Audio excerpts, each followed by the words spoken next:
Thank you అధ్యక్ష. ఏదైతే over scholarship మీద జరుగుతున్నటువంటి చర్చ మీద ఇక ఈ స్కీమ్ అనేది చాలా బాగుండేది. విదేశీలలో చదువుతున్నటువంటి పిల్లలు ప్రతిరోజు మాకు ఫోన్లు చేస్తూ ఉన్నారు. ఏదైతే రెండో మూడో విడత ఏదైతే బకాయిలు ఉన్నదో చెల్లిస్తలేరని చెప్పేసి వాళ్ళు విదేశాలలో నానా తంటాలు పడుతూ ఉన్నారు. ముఖ్యంగా రాష్ట్రంలో కానీ నా నియోజకవర్గంలో కానీ అయితే అన్ని కులాల వాళ్ళు ఉన్నా కానీ ముఖ్యంగా గిరిజన విద్యార్థులు మాత్రం చాలా ఇబ్బంది పడుతూ ఉన్నారు. ఎందుకంటే వాళ్ళ తల్లిదండ్రులు మార్కెట్లలో రోడ్లలో ఎక్కడ 2% 3% డబ్బులు దొరుకుతుందా, ఆ డబ్బులు తీసుకొనైనా కానీ కనీసం వాళ్ళకి పంపించాలని చెప్పేసి వాళ్ళు పడుతున్నటువంటి తండ్రులు నానా గోసలు చూడలేక చాలా ఇబ్బంది పడతాం అధ్యక్ష. ఎందుకంటే గిరిజన పిల్లలు వాళ్ళు చదువుకోవాలని చెప్పేసి అప్పుడు పెట్టినటువంటి బృహత్తమైన స్కీమ్ ఇది. అంత మంచి స్కీమ్ను కంటిన్యూ చేయలేక వాళ్ళ ఇబ్బందులు వాళ్ళు విదేశాల్లో ఇక్కడ రాష్ట్రంలో కానీ మన ప్రాంతాల్లో ఎక్కడైనా కానీ డబ్బులు దొరుకుతాయి అధ్యక్ష. కానీ విదేశాల్లో ఎక్కడి నుంచి చేస్తారన్న అధ్యక్ష వాళ్ళు రాత్రి పగలు ఫోన్లు చేస్తూ ఉన్నారు. మీరైనా మాట్లాడండి, ప్రభుత్వాన్ని మీరైనా మాట్లాడండి, ఖచ్చితంగా మాకు డబ్బులు అందించాలని చెప్పేసి వాళ్ళు చేస్తారు. ఎందుకంటే వాళ్ళు చదివినా కానీ వాళ్ళకు సర్టిఫికెట్ కూడా వస్తలేరు. ముఖ్యంగా అయితే వారితో పాటు చాలా ఇబ్బంది పడుతున్నారు కాబట్టి వాళ్ళకు న్యాయం చేయాలి. ప్రభుత్వాన్ని కూడా మేము వినవించుకుంటున్నాం. ఖచ్చితంగా ఏదైతే గిరిజన పిల్లలు ఏదైతే వాళ్ళు చదువుకుంటున్నారో వాళ్ళకి స్కాలర్షిప్లు చెల్లించాలి. ఇంకా ముందు కూడా ఎంతమందిని మనము స్కాలర్షిప్లు ఇంకా ఎంతమందిని మనం చదువుకు పంపిస్తూ ఉన్నాం, ఎంతమంది గిరిజన శాఖ తరపున ఎంతమందిని మనము పంపిస్తా ఉన్నాం అవి కూడా క్లియర్గా చెప్పాలని చెప్పేసి కూడా ఈ సందర్భంగా తెలియజేసుకుంటూ, అదేవిధంగా స్కాలర్షిప్ వస్తే ఇంకా వేరే విధంగా కూడా మన రాష్ట్రంలో కూడా చాలామంది డిగ్రీ పిల్లలు కానీ ఇంటర్మీడియట్ పిల్లలకు కూడా స్కాలర్షిప్లు వస్తలేవు. అలా యజమానాలు కూడా వాళ్ళకి సర్టిఫికెట్లు కూడా ఇస్తలేరు. చదువు పూర్తయినా కానీ వాళ్ళకు కూడా సర్టిఫికెట్లు ఇస్తలేరు అధ్యక్ష. కాబట్టి దీని మీద మీరు ప్రత్యేకంగా చొరవ తీసుకొని యొక్క పరిష్కారాన్ని చూపాలని చెప్పేసి కోరుతా ఉన్నాం అధ్యక్ష. Thank you. గౌరవ సభ్యులు బిలాల గారు. थैंक यू स्पीकर साहब मैं मिस्टर साहिबा से आपके ज़रिए मालूम करना चाहूँगा कि आपने जो 8,723 बच्चों का जो जिक्र किया स्कॉलरशिप के अंदर, जिसमें से अमाउंट 1,396 करोड़ रुपए दिए बोल रहे हैं, ये 8,323 में माइनॉरिटीज़ के कितने बच्चे हैं, एससी के कितने बच्चे हैं, ये थोड़ा डिटेल्स दे दिए तो जानकारी में वो होगा।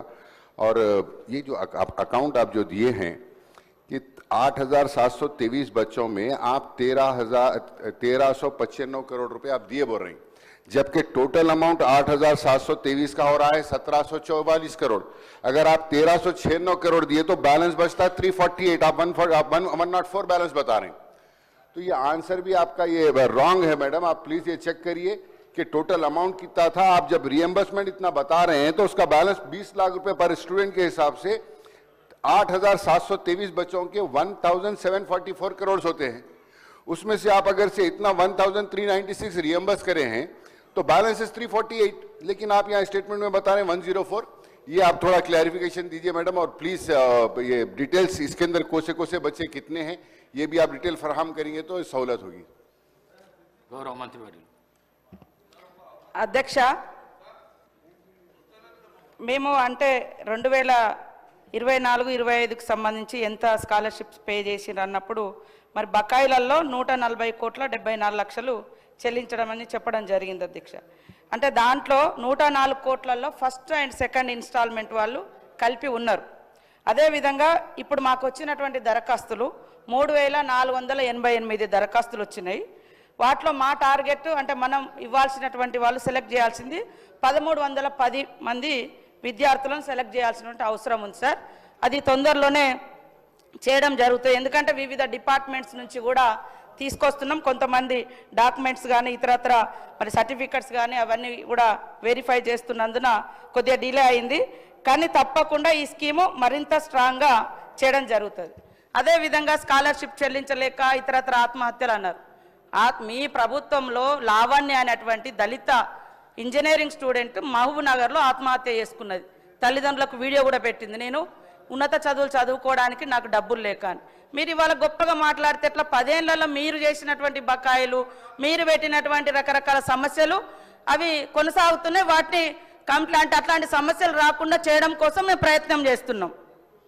అదేవిధంగా మరి ఇందాక అన్నట్టుగా 244 కోట్లు వాళ్ళే పెండింగ్ ఇచ్చిపోయారు. వివేకానంద గారు కానీ, రాజశేఖర రెడ్డి గారు, అనిల్ జాదవ్ గారు, మరి బలాల గారు చెప్పినట్టుగా వాళ్లకు ఏ కమ్యూనిటీ నుంచి ఎంతెంత ఇప్పటి వరకు గత ప్రభుత్వంలో కానీ ఇప్పుడు కానీ చెల్లించినాయో విత్ పేపర్ రూపంలో వాళ్ళ ముందు పెట్టడం జరుగుతాయి సార్. ఈరోజు వాళ్ళు ఒక సబ్జెక్టుకి వచ్చి ఒక సబ్జెక్టు, మేము ఆల్రెడీ 140 కోట్లు 74 లక్షలు చెల్లించడం జరిగింది. మాకున్నటువంటి దాని ప్రకారము ఇంకా 104 కోట్లు పెండింగ్లో ఉన్నాయి. అవి తొందరలో మార్చి వరకు కూడా మాకు అవకాశం ఉంది. దాంట్లో ఫస్ట్ సెకండ్ ఇన్స్టాల్మెంట్స్ క్లియర్ చేయడం జరుగుతుంది. దాంట్లో ఇంకా మేమేమి ఎక్కడ పెండింగ్ పెట్టలే. కొన్ని పెండింగ్ ఉన్నాయి. ఫీజు రియంబర్స్మెంట్ మీరు ఇచ్చిపోయిన 4500 కోట్ల దాకా పెండింగ్ ఉన్నాయి. ఇవాళ మమ్మల్ని అంటే ఎట్లా? మీరు ఇచ్చినటువంటి ఆర్థిక వ్యవస్థ మరి ఇబ్బందికరమైనటువంటి పరిస్థితి ఉంది, అయినా కూడా చెల్లించే కార్యక్రమంలో ఉన్నాము. అది అర్థం చేసుకోకుండా ఇంకేదో డైవర్ట్ చేయడము. ఇవాళ ఆటోలది, ఊబర్లు, బైకులు మీ మీ తెలంగాణ భవన్లో మీరు ఓపెన్ చేసిరు అంటే బస్సు బంద్ చేయాలా? ఎర్ర బస్సులు ఫ్రీగా పెట్టడం బంద్ చేయాలా మహిళలకు? అది కూడా చెప్పండి. ఆటోలకు మీరు 10 ఏళ్లలో ఏం చేసిర్రు? మీరు పెడితే ఓలా, ఊబర్, బైకు, మరి ఇవాళ ఏమి మెట్రో కూడా వచ్చినాక చాలా మందికి ఆటోలకు కూడా దెబ్బతిన్నది. అదేవిధంగా మీ ప్రగతి భవన్లో బైక్ డ్రాపింగ్ సర్వీసులు మరి ఇవన్నీ కూడా మీ హయాంలో జరిగినాయి. కాబట్టి ఇవాళ ఇక్కడున్న అప్పుడు ఒక మాట, అక్కడున్నప్పుడు ఒక మాట కాదు. మీరు 10 ఏళ్లలో ఆటో డ్రైవర్ల అభివృద్ధి కోసం, ఆర్థికంగా బలోపేతం కోసం ఏం చేసిరు?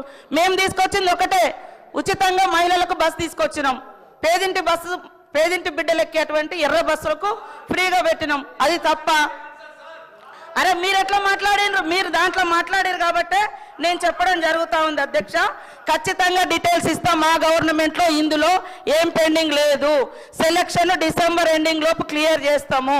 వివిధ డాక్యుమెంటేషన్, అదేవిధంగా వివిధ శాఖల నుంచి ఈ అంబేద్కర్ గారి యొక్క ఓవర్సీస్ అనేది ఒక డిపార్ట్మెంట్తో లిమిటేషన్ లేదు. వివిధ ఎస్సీ, ఎస్టీ, బీసీ, బ్రాహ్మణ, ఇతర క్యాస్టులు కూడా ఉన్నారు కాబట్టి అవన్నీ కూడా తీసుకొస్తున్నారు.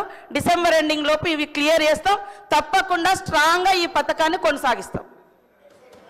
క్వశ్చన్ నంబర్ 542 కరీంనగర్ కామారెడ్డి ఎల్లారెడ్డి రహదారి జాతీయ రహదారిగా మార్పు.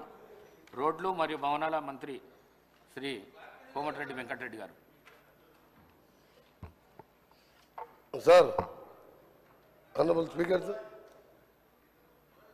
మొదటి ప్రశ్నకు సమాధానం అవునండి, రెండవ ప్రశ్నకు సమాధానం లేదండి, మూడవ ప్రశ్నకు తెలంగాణ రాష్ట్రంలో 165 కిలోమీటర్ల పొడవు గల కరీంనగర్ నేషనల్ హైవే 563 వద్ద ప్రారంభమై సిరిసిల్ల, కామారెడ్డి, ఎల్లారెడ్డి, పిట్ల మీదుగా NH 161 జంక్షన్ వద్ద ముగిసే రాష్ట్ర రహదారిని జాతీయ రహదారిగా 17/5/2016లో కేంద్ర ప్రభుత్వం జాతీయ రహదారుల మంత్రిత్వ శాఖ సూత్రప్రాయంగా ఆమోదం తెలిపింది.